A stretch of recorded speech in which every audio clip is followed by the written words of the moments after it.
धन धन सद्गुरु तेरा ही आसरा, कोलियों को प्रसाद देने की साखी। बीबी लाजो जी की किताब से एक बार का जिक्र है। सच्चे पातशाह हजूर महाराज बाबा सावन सिंह जी के दिल में दया आई और कोलियों को तारने का ख्याल किया। बीबी हीरादेवी डाक्टरनी कपूरथले वाली ने कहा, सद्गुरु यह सेवा मेरी दया करके मंजूर करो। शहंशाह जी ने उस बेचारी की सेवा मंजूर कर ली। बाबा तरन तारन वालों ने सद्गुरु सच्चे पातशाह जी को तरन तारन में बुलाया बड़े प्रेम प्यार से।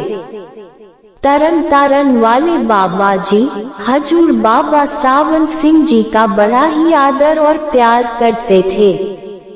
सच्चे पातशाह जी तरन तारन में सब संगत के साथ गए। कोलियों को देने के लिए सेर पक्की मिठाई लिफाफों में, कपड़े कमीजे पाजमे, कुछ फल और 2-2 रुपये देने को सब सामान भी साथ ले आए। सतगुरु जी तरन तारन में बाबा जी के डेरे पहुँचे। बाबा जी ने सच्चे पातशाह जी का बड़े प्रेम से सत्कार किया। जब दोनों परम संत हंसों की जोड़ी इकट्ठे खड़े हुए, वह समय भाग्यवानों को ही देखना नसीब हुआ था। प्रेम से मस्त और नाम के रंग में रंगे हुए दीन दुखियों के वाली खिलखिलाकर हंस रहे थे कि महिमा वर्णन नहीं हो सकती।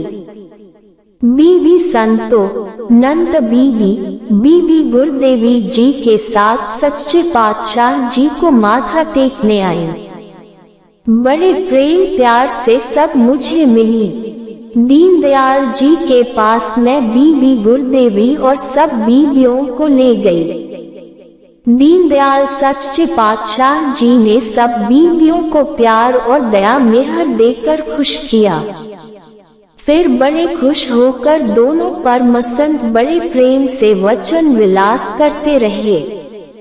संगत निहाल हो रही थी। फिर सत्संग फरमाया। बाबा जी और सतगुरु जी तख्त पर विराजमान थे।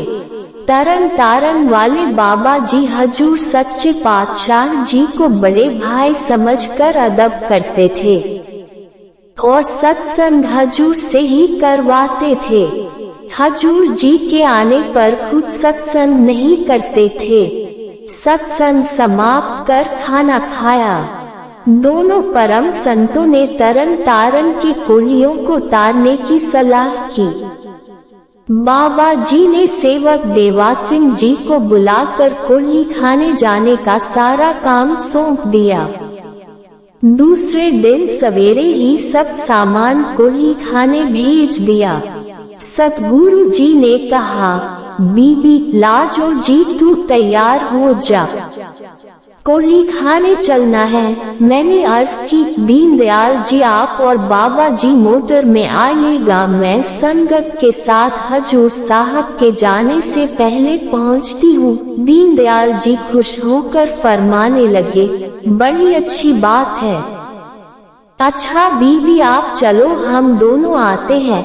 एक कोली कोई 27-28 साल की उम्र का था, उसके थोड़ा सा दाग था। हंसता हंसता सतगुरु जी सच्चे पातशाह जी के सामने आकर कहने लगा, जी अब तो बस करो। सतगुरु जी ने फरमाया, तेरे ही लिए तो यहाँ आए हैं, मैंने यह सब बातें सुन ली। फिर गरीब अनवाज ऐसे कोढ़ियों की कोठरियों में गए जो बेचारे उठ नहीं सकते थे। सब ने कहा, हजूर वहाँ न जाइएगा, बदबू है। नहीं भाई हम जाएंगे। वह बेचारे वैसे ही कर्मों के मारे हुए हैं और हम भी न जाएं। हाय हाय हमें तरस आता है, हम जरूर जाएंगे। गरीब अनवाज गए, सबको प्रसाद दिया, फिर बच्चियों की ओर भी गए। दाता जी फिर तरन तारन के डेरे वापस पहुँचे। आकर स्नान किया, कपड़े बदले, खाना खाया और लेटने लगे तो मैंने हाथ जोड़कर अर्ज की, दीनदयाल जी वह कौन था?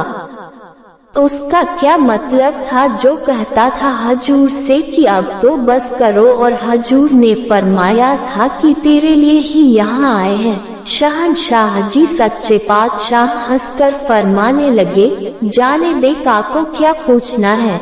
मैंने फिर कहा। तब दीनदयाल जी ने दया करके फरमाया, देख काको, यह एक धारीवाल का सत्संगी था, बाबा जैमल सिंह जी का चिताया हुआ। यह बाबा जी को छोड़ गया, निंदक बन गया। बाबा जी ने बहुत समझाया मगर न समझा। एक दिन हजूर स्वामी जी की भी निंदा करने लग गया। बाबा जी सह न सके और उनकी रसना से निकल गया, जा तू कोढ़ी हो जा, मगर फिर भी तुझे संत ही बख्शेंगे। बीबी संतों का चेता हुआ जीव कितना ही खराब हो, मनुष्य जन्म से नीचे नहीं जाने देते। कोढ़ी बेशक हुआ मगर बना तो मनुष्य ही। मैंने बाबा जी का वचन पूरा करना था, एक उसके लिए सबका भला हो गया। बच्ची सद्गुरु का सिख खोटे कर्मों के कारण नरक को भी चला जाए तो संत अपने जीव को नरक ठंडे करके लेने जाते हैं। ऐसी घटना मेरे साथ भी घटी है और मैं कई बार भरे सत्संग में उसका जिक्र भी कर चुका हूँ। हुआ ये कि मुझे अंतर में बाबा जी परम संत बाबा जैमल सिंह जी महाराज का आदेश मिला कि हमारी एक रूह नर्क में चली गई है, जाकर उसे वहां से निकालो। मैंने देखा कि वो रूह नर्क के घोर अंधकार में छटपटा रही है। मैंने आवाज उसे दी और कहा, मेरी आवाज सुनाई देती है? जवाब मिला, हाँ। मैंने उसे सुमिरन करने का आदेश दिया तो सुमिरन उसे याद नहीं था। आखिर मैंने पूछा, मैं दिखाई देता हूँ? जवाब मिला, आपका स्वरूप और स्वरूप से निकलने वाली रोशनी मुझे साफ दिखाई दे रही है। मैंने कहा, उस रोशनी को पकड़कर ऊपर आ जाओ, और इस प्रकार न सिर्फ वो रूह नरक से निकलकर बाहर आई, उसके साथ कई और रूहों का भी कल्याण हो गया। मैंने कहा, धन्य सच्चे पातशाह, धन्य धन्य ही हम कर सकते हैं और आपकी महिमा क्या कहें, कहने से बाहर है।